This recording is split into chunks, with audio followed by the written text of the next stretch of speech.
Vigilance preventive vigilance को 3 भागों में बांट सकते हैं विजिलेंस को, जिसमें पहला है प्रिवेंटिव विजिलेंस, यानी कि किसी प्रकार के गलती को होने से रोकना, यानी ऐसे प्रिवेंटिव मेजर्स लेना जहां पे सरकारी तंत्र में या सरकारी कार्यालयों में या कहीं पे भी कोई मिस्टेक ना हो पाए, और ऐसे सारे मीन्स अपनाना जिससे कि गलती होने से पहले ही प्रिवेंट किया जा सके, रोका जा सके उस गलती को। दूसरा है डिटेक्टिव विजिलेंस, यानी कि ऐसा विजिलेंस जहाँ पे आपसे कोई गलती हो गई है तो उनके कारणों को डिटेक्ट करना, कारणों को खोजना कि ऐसा क्यों हुआ, और जो गलती हुई है या जो मिस्टेक हुई है उसके पीछे क्या रीज़न है, इस चीज़ की प्रक्रिया को हम डिटेक्टिव विजिलेंस कहेंगे।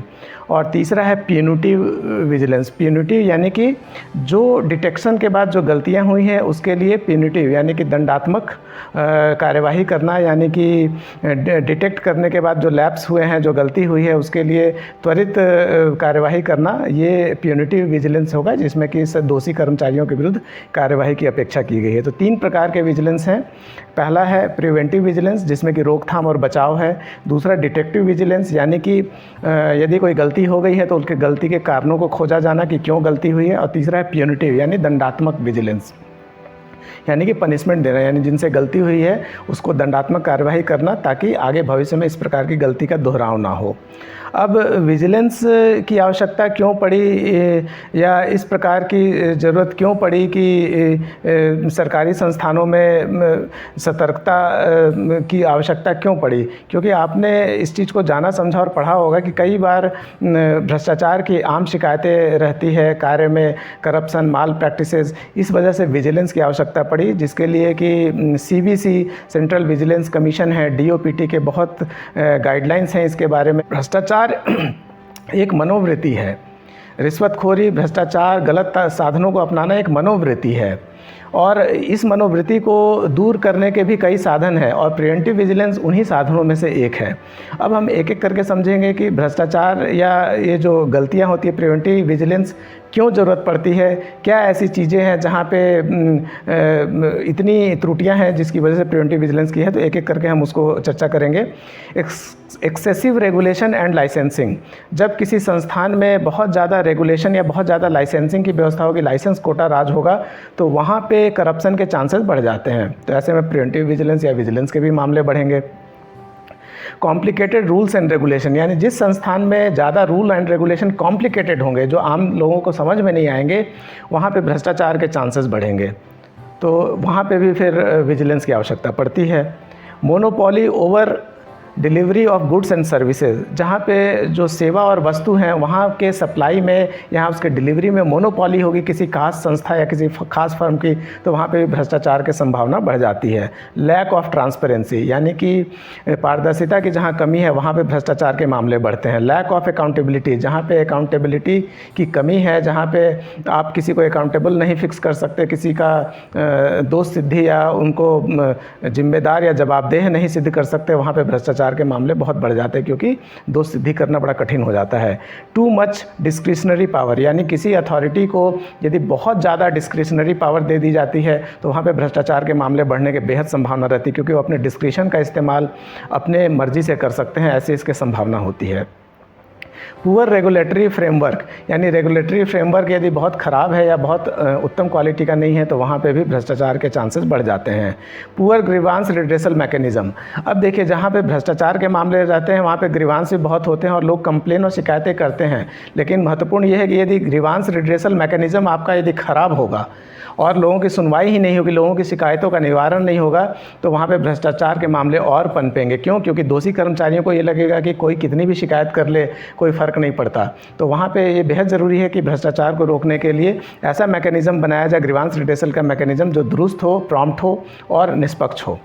Very low rate of detection of corruption, जहाँ पे करप्ट प्रैक्टिसेस को आप डिटेक्ट ही नहीं कर पाते हो वहाँ पे भ्रष्टाचार का पनपना लाजमी है। यानी कि आपको प्रिवेंटिव विजिलेंस के माध्यम से या विजिलेंस के माध्यम से, चाहे वो डिटेक्टिव विजिलेंस हो या प्यूनिटिव विजिलेंस हो, आप दोनों ही साधनों का उपयोग करके करप्शन को डिटेक्ट भी करेंगे और रोकेंगे, तो ज़रूरी है कि करप्शन के मामलों में कमी आएगी। Lack of condemnation of corrupt practices by the public, ये बड़ा महत्वपूर्ण है। पब्लिक कई बार भ्रष्टाचार को आत्मसात कर लेती है और इसको सामान्य परिघटना के तौर पे लेती है।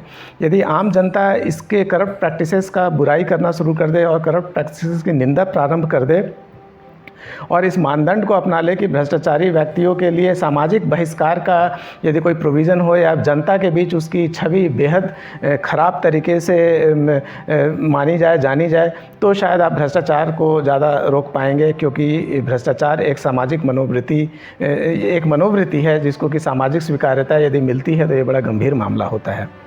Absence of formal system of inculcating values, ethics and integrity. अब देखिए यहाँ पे एथिक्स, इंटीग्रिटी जहाँ पे फॉर्मल सिस्टम नहीं है उनको चेक करने की, बैलेंस करने की, और जहाँ पे उनको इम्पोज करने की, वहाँ पे ये प्रॉब्लम रहेगी।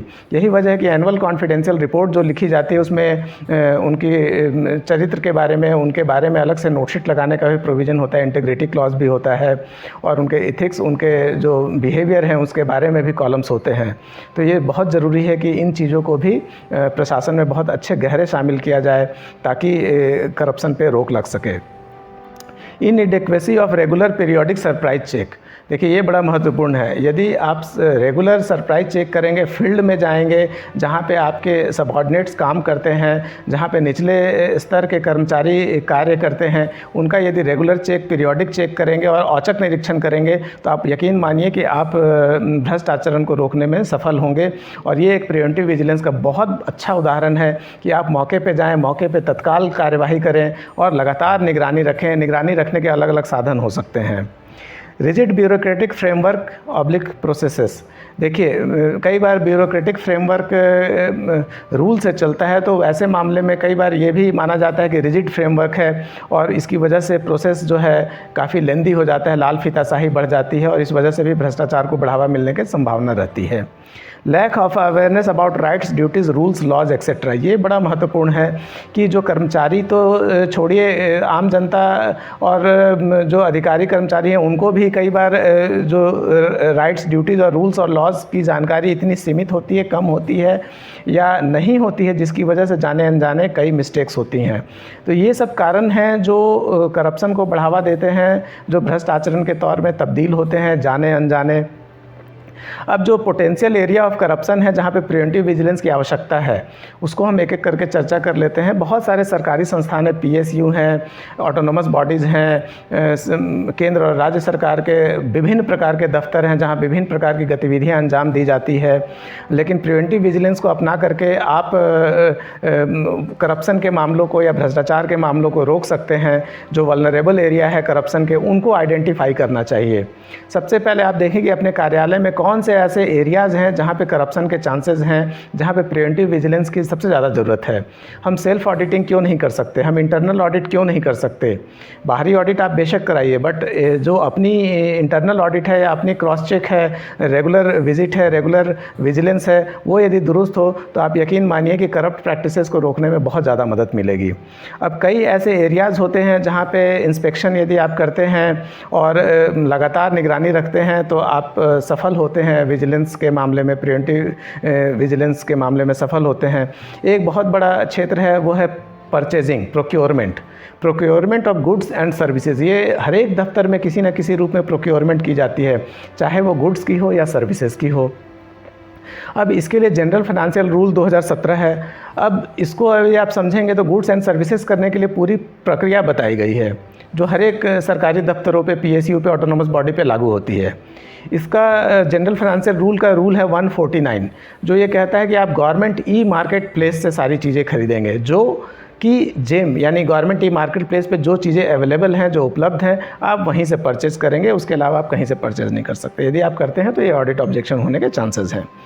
अब वहाँ पे जो गवर्नमेंट ई मार्केट प्लेस है उसके काफ़ी प्रक्रिया जो है वो इतनी भी सरल नहीं है, लेकिन इसके बावजूद वो प्लेटफॉर्म जो है वो ट्रांसपेरेंसी के नाते बेहद उपयुक्त है, क्योंकि उस प्लेटफॉर्म पे कई बिडर हैं जहाँ पे ट्रांसपेरेंट तरीके से आप अपने गुड्स, न केवल गुड्स बल्कि सर्विसेज भी परचेज़ कर सकते सकते हैं। कई सर्विसेज और गुड्स नहीं अवेलेबल हैं, लेकिन यदि आप अपनी रिक्वेस्ट वहाँ पे भेजते हैं जेम में, तो वो सर्विसेज और गुड्स भी उपलब्ध कराई जाती है और वहाँ पे आप परचेज़ कर सकते हैं। तो purchasing of goods and services में आप ध्यान रखें कि जो CPP पोर्टल है, ई ऑक्शनिंग है, ऑनलाइन बिडिंग है, ऑनलाइन टेंडरिंग है, ये सारे जो ऑनलाइन फैसिलिटी की गई है उसका पालन करें ताकि आप प्रोक्योरमेंट सिस्टम को दुरुस्त कर सकें। इसके अलावा जो रिक्रूटमेंट प्रोसेस होती है, वो भर्ती की प्रक्रिया या नियुक्ति की प्रक्रिया पारदर्शी होनी चाहिए। वहाँ पे विजिलेंस की आवश्यकता पड़ जाती है कई बार, यदि आप रूल पोजीशन को वायलेट करते हैं तो promotion, transfer, posting, day to day work, day to day की फंक्शनिंग, कई ऐसी चीज़ें हैं जहाँ पे आप यदि गलती करते हैं, जैसे कि कई दफ्तरों में बहुत सारे काम अंजाम दिए जाते हैं जो पब्लिक रिलेटेड होते हैं, उनके लिए नॉर्म्स बनाए गए हैं, चाहे वो पुलिस प्रशासन हो, IPC CRPC का मामला हो, उसके गलत इम्पोजिशन का मामला हो, चाहे गलत तरीके से लीगल केसेस को डील करने का मामला हो, कई जगह पे आप पाएंगे कि प्रिवेंटिव विजिलेंस को अपना करके आप प्रशासन को साफ़ सुथरा और दुरुस्त कर सकते हैं। केवल परचेजिंग का मामला यहाँ पे नहीं है, पूरे दैनिक प्रशासन में चाहे अकाउंट का मामला हो, चाहे रेवेन्यू का मामला हो, चाहे इंजीनियरिंग का मामला हो, जहाँ पे पब्लिक वर्क्स डिपार्टमेंट PWD जो डिपार्टमेंट है, वो एक ऐसा डिपार्टमेंट है जहाँ पे सड़क से लेकर के कई विनिर्माण कार्य किए जाते हैं, और वो उन विनिर्माण कार्यों में कार्यों की गुणवत्ता यदि अच्छी ना हो तो विजिलेंस का मामला बनता है। यदि रेट कोड गलत तरीके से किए गए हैं और यदि सही मटेरियल इस्तेमाल नहीं किए गए हैं तो विजिलेंस का मामला बनता है। तो आप देखें तो आपके कार्यालय में, जिस पर्टिकुलर कार्यालय में आप काम कर रहे हैं, जितने भी अनुभाग हैं, उन अनुभागों में यदि अपने रूल पोजीशन से वो डेविएट होते हैं, लाल फीताशाही करते हैं, यदि ट्रांसपेरेंसी नहीं है, तो आप मान के चलिए कि वहाँ पे प्रिवेंटिव विजिलेंस बेहद उपयोगी सिद्ध होने वाला है। रेगुलर चेक बेहद उपयोगी सिद्ध होने वाला है। प्रिवेंटिव विजिलेंस, डिटेक्टिव विजिलेंस और प्यूनिटिव विजिलेंस, तीनों की आवश्यकता वहाँ पड़ने वाली है। अब देखिए, इसके लिए हम क्या उपाय कर सकते हैं, विजिलेंस के तहत क्या मेजर्स ले सकते हैं। सबसे पहले simplification and standardisation of rules. जो आपके रूल्स हैं, जो रेगुलेशन हैं, जो बायलॉज हैं, जो एक्ट्स हैं, उनको सिंप्लीफाई करना है। सिंप्लीफाई यानी सरल करना है, जो आम जनता को समझ में आ सके, कर्मचारियों को समझ में आ सके, जिसका इंटरप्रिटेशन आसान हो, जिसमें कि बहुत ज़्यादा प्रोसीजरल व्यवस्था ना हो और जिसमें कि नतीजे जल्दी आते हो। और स्टैंडर्डाइज़ करिए। कई ऑफिसों में एक ही काम के लिए कई अलग अलग प्रक्रियाएं अपनाई जाती है। कई बार समान कार्यालयों में भी प्रक्रियाएं भिन्न भिन्न होती हैं। तो यदि वो व्यवस्था, यदि वो प्रक्रिया स्टैंडर्डाइज़ कर दी जाए और ताकि लोग आर्बिट्रेटरी और स्यू मोटो डिसीजंस ना ले सकें, उनके लिए एक प्रिस्क्राइब्ड नॉर्म्स होना चाहिए, स्टैंडर्डाइज हो और सिंप्लीफाइड हो, तो आप यकीन मानिए कि भ्रष्टाचार की चीज़ों को रोक पाएंगे और प्रिवेंटिव विजिलेंस को सार्थक कर पाएंगे। उसके बाद टेक्नोलॉजी का यूज। आप प्रशासन में टेक्नोलॉजी का ज़्यादा से ज़्यादा इस्तेमाल करिए ताकि आप करप्ट प्रैक्टिसेस को रोक सकें। और आप इसके लिए ई प्रोक्योरमेंट, ई पेमेंट वेबसाइट्स हैं, उनका इस्तेमाल करिए। सारी इन्फॉर्मेशन वेबसाइट पे डालिए। RTI एक्ट का बहुत उपयोग करिए। उसकी धारा 4 है जिसमें कि डिस्क्लोजर का नॉर्म्स है। इसमें ज़्यादातर इन्फॉर्मेशन पब्लिक के सामने रख दीजिए, लोग आपसे नहीं पूछेंगे। यदि आप इन्फॉर्मेशन छुपाते हैं तो लोगों की क्यूरियोसिटी बढ़ती है और ज़्यादा से ज़्यादा RTI डालते हैं। तो जो सूचनाएँ हैं वो उनका प्रकटीकरण करिए, जो सेल्फ प्रकटीकरण है, स्वतः प्रकटीकरण है। इसके अलावा CCTV कैमराज लगाइए। जो पब्लिक प्लेसेस है जहाँ पे क्राइम या जहाँ ऑफेंस होने के चांसेस है, जहाँ ब्राइवरी होने के चांसेस हैं, उन सेक्शंस में लगाइए जहाँ पब्लिक डीलिंग के चांसेस हैं, ताकि पब्लिक के साथ कोई मिसबिहेव होता है या कोई स्टाफ या कोई सरकारी कर्मचारी दुर्व्यवहार करता है तो उसको पकड़ा जा सके। जो एप्लीकेशंस हैं उनको ऑनलाइन एक्सेप्ट करने की व्यवस्था कर दीजिए ताकि वो मिसप्लेस ना हो और लोगों का भरोसा प्रशासन में जगे। डिसबर्समेंट ऑफ स्कॉलरशिप या यदि कोई ग्रांट या कोई बेनिफिट्स पब्लिक तक पहुंचाना है तो उसको इतना ट्रांसपेरेंट करिए कि लास्ट अंतिम उपभोक्ता जो है उस तक वो डिलीवर हो सके। PFMS है, DBT सिस्टम है। Use of appropriate analytical tool for examples of how technology strengthen the system preventive vigilance. ये इसका मतलब ये है कि आप ज़्यादा से ज़्यादा ऐसे एनालिटिकल टूल का इस्तेमाल करें जो कि प्रिवेंटिव विजिलेंस को बढ़ावा दें। कि जितनी टेक्नोलॉजी का आप इस्तेमाल करेंगे आप उतना ज़्यादा विजिलेंस को बढ़ाएंगे और ऐसे टूल्स को इंट्रोड्यूस करने के बाद जो है प्रशासन में पारदर्शिता आएगी, भ्रष्टाचार के मामलों में कमी आएगी। तो अपने आप वो प्रिवेंटिव विजिलेंस का माध्यम जो है प्रूफ होता दिखेगा। ट्रांसपेरेंसी एंड अकाउंटेबिलिटी यानी पारदर्शिता और जवाबदेही। ये बड़ा आवश्यक तत्व है, क्योंकि करप्शन को यदि आपको रोकना है तो पारदर्शिता लानी ही होगी सिस्टम में, और साथ ही दोषी व्यक्तियों की अकाउंटेबिलिटी फिक्स करनी होगी। यानी कि डिटेक्टिव विजिलेंस और प्यूनिटिव विजिलेंस दोनों ही आपको इस्तेमाल करना पड़ेगा यहाँ पे, ताकि जो आपका प्रशासन है वो स्मूथ तरीके से फंक्शन कर सके।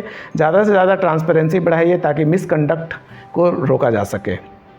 कंट्रोल एंड सुपरविज़न, यानी नियंत्रण और सुपरविज़न, यानी कि लगातार निगरानी। आप अपने अधीनस्थ कर्मचारियों पे लगातार कंट्रोल करें और निगरानी रखें। निगरानी के बहुत सारे माध्यम हैं। आजकल डिजिटल वर्ल्ड का ज़माना है, निगरानी रखने के हज़ारों तरीके हैं। सोशल मीडिया प्लेटफॉर्म से लेकर के डिजिटल मोड हैं, जो कि सीसीटीवी कैमरेज़ हैं। वीडियो के माध्यम से आप लगातार वीडियो कॉलिंग के माध्यम से निगरानी रख सकते हैं। बहुत सारे डिवाइसेस ऐसे हैं जहाँ पे लगातार, जहाँ नेटवर्क नहीं है वहाँ पे भी आप उन डिवाइसेस के माध्यम से स्टाफ को कांटेक्ट कर सकते हैं, रियल स्टेटस जान सकते हैं, रियल टाइम फीडबैक ले सकते हैं। तो सुपरविज़न करें, लगातार मौके और क्षेत्र का निरीक्षण करते रहें, ये बहुत ज़रूरी है प्रिवेंटिव विजिलेंस के तहत। अब देखिए, अर्ली डिटेक्शन ऑफ मिसकंडक्ट्स। कोई मिसकंडक्ट होती है तो उसको नज़रअंदाज ना करें, इमीडिएटली उसको ट्रेस करें, क्योंकि यदि आप डिटेक्टिव विजिलेंस का नहीं इस्तेमाल करेंगे, डिटेक्शन नहीं करेंगे, तो आप प्रिवेंटिव विजिलेंस की मूल आत्मा को खो देंगे। यानी कि जैसे ही कोई गलती हो उसको तुरंत मिसकंडक्ट को डिटेक्ट करिए और फाइनलाइज करिए, और प्यूनिटिव विजिलेंस का आप इस्तेमाल करें। यानी कि जो जांच बैठानी है, इमीडिएट जांच बैठाइए और दोषी कर्मचारियों को आइदर चेतावनी, आइदर दंडात्मक कार्यवाही, जो भी आप देना चाहें उसको जल्दी फाइनलाइज करिए, ताकि इसका संदेशा, इसका मैसेज भी बाकियों को जाए, और ये जो संदेश जाएगा यही प्रिवेंटिव विजिलेंस के अंतर्गत आता है। Time bound and effective punitive action. देखिए, यही मैं चर्चा कर रहा था कि जो प्यूनिटिव एक्शन है उसको टाइम बाउंड तरीके से डिस्पोज किया जाए, ताकि लोगों में संदेशा जा सके कि यदि आप गलत करते हैं, मिसकंडक्ट करते हैं, और यदि आप भ्रष्ट आचरण अपनाते हैं तो आपके विरुद्ध कार्रवाई की जाएगी, और इस कार्रवाई जो है त्वरित कार्रवाई की जाएगी, जिससे कि फ्यूचर के मिसकंडक्ट को रोका जा सके। ये प्रिवेंटिव विजिलेंस का बहुत अच्छा उदाहरण है। ट्रेनिंग एंड अवेयरनेस, जो स्टाफ को mid term, mid career training, लगातार ट्रेनिंग दिए जाने की आवश्यकता है, लगातार उनको रूल पोजीशन से अवगत कराए जाने की आवश्यकता है, ताकि और उनमें अवेयरनेस बढ़ाए जाने की आवश्यकता है, ना केवल स्टाफ में बल्कि जो पब्लिक है उनमें भी। जो कंडक्ट रूल है, जैसे डूज़ एंड डोंट्स हैं, रेगुलेशंस हैं, जो एम्प्लॉयज़ के लिए बेहद आवश्यक हैं, ताकि वो इफ़ेक्टिव तरीके से काम कर सके, गलत कामों के प्रति उनका रुझान ना हो। ये ट्रेनिंग और अवेयरनेस के माध्यम से हम कर सकते हैं। ये भी प्रिवेंटिव विजिलेंस का बहुत अच्छा उदाहरण है।